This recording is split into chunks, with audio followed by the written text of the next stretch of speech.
દાહોદ જિલ્લામાં મિલકત વિરુદ્ધના અને શેર સંબંધી ગુના અટકાવવા માટે જિલ્લા પોલીસ વડા શ્રી રવિસિંહ જાડેજા સાહેબની સૂચના અને માર્ગદર્શન હેઠળ દાહોદ લોકલ ક્રાઇમ બ્રાન્ચના પીઆઈની ટીમ પેટ્રોલિંગમાં હતા.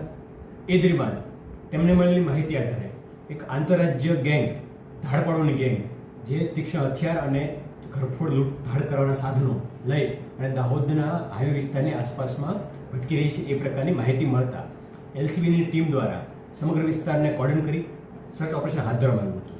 અને સર્ચ ઓપરેશન દરમિયાન 7 જેટલા ઇસમો છે એ પકડવામાં આવ્યા હતા. અને આ લોકોને ચેક કરતા તેમની પાસેથી અલગ અલગ હથિયારો જેમ કે છરા, કટર, ઘણ, સીણા, ઘરફોડ કરવાના અન્ય સાધનો, ગિલોલ અને તીક્ષ્ણ હથિયારો મળી આવ્યા હતા. આ લોકોની પૂછતાછ કરતા એવું જણાવ્યું હતું કે દાહોદ જિલ્લાની અંદર તે લોકો ભેગા થઈ અને તક મળેથી ધાડ પાડવાનો ઈરાદો ધરાવે છે. અને આ દરમિયાન કોઈ વ્યક્તિ આવે તો એમના પર એસોલ્ટ કરવાની પણ પૂર્વ તૈયારી સાથે અને પૂર્વ કાવતરાથી આવેલા છે.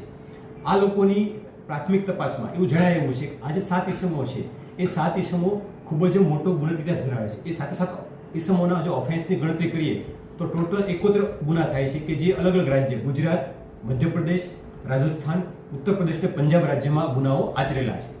અને આ ઇસમો છે એ પૈકી 4 ઇસમો છે અલગ અલગ 4 રાજ્યોમાં વોન્ટેડ તરીકે આજે પણ પ્રસ્થાપિત છે અથવા ભાગડુ તરીકે જાહેર થયેલા છે, જેમણે પકડી પાડવામાં દાહોદ એલસીબીને સફળતા મળી છે.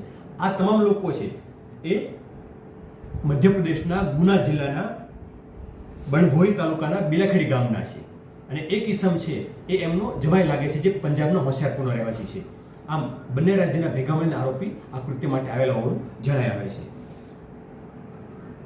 આ ઇસમો દ્વારા પ્રાથમિક તપાસમાં એવું પણ જાણવા મળ્યું છે કે અલગ અલગ જગ્યાએ રેકી પણ કરી હતી અને રેકી દરમિયાન ખૂબ જ મોટી માત્રામાં ધાડ કે લૂંટ કરવાનો ઈરાદો તેઓ ધરાવતા હતા. અને આ ગુનાહિત ટોળકી કે જે ધાડ પર ઈરાદા આવી હતી તેમને પકડીને ખૂબ મોટો બનાવ અટકાવવામાં તથા વિવિધ રાજ્યોમાં વોન્ટેડ આરોપીને પકડી પાડવામાં દાહોદ એલસીબીને ખૂબ મોટી સફળતા મળી છે અને ક્રાઇમ અટકાવવામાં એક સફળતા મળી છે. સર, આમની એમો શું છે?